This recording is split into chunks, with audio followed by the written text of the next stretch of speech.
Hi everyone, this is Nilesh Patel, Chief Strategy Officer at WEKA. I'm glad to be here with Charlie Boyle, VP of DGX Systems at NVIDIA. Charlie, welcome and thanks for joining. Thanks, Nilesh. And we are here today discussing some of the key factors that a lot of enterprises have to consider in designing, building, and scaling their AI infrastructures, and take into account some of the challenges of data infrastructure that are associated with that. Charlie, we have been working together for several years, and together between WEKA and NVIDIA. Over the years, the AI infrastructure needs have changed and evolved. What's your experience in terms of how those demands have changed on AI infrastructures?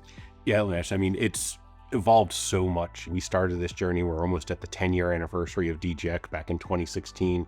And back then, people were just getting started with AI, and the real workload, even up until the past few years, has been AI training, because everyone needed to build a model, because models didn't exist in the wild. You couldn't download a model.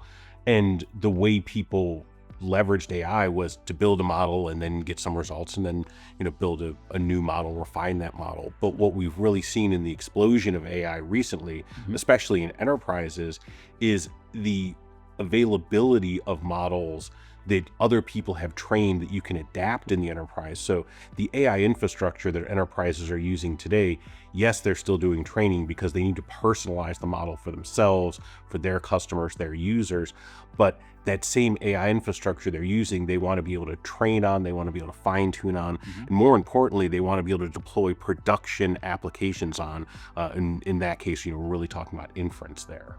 Thank you so much for your time today. Yep, thanks, Nilesh, and thanks for the great partnership. If you're expanding your AI factories or building new ones, come see how NVIDIA and WEKA are building AI factories together, and let us share our learnings with you.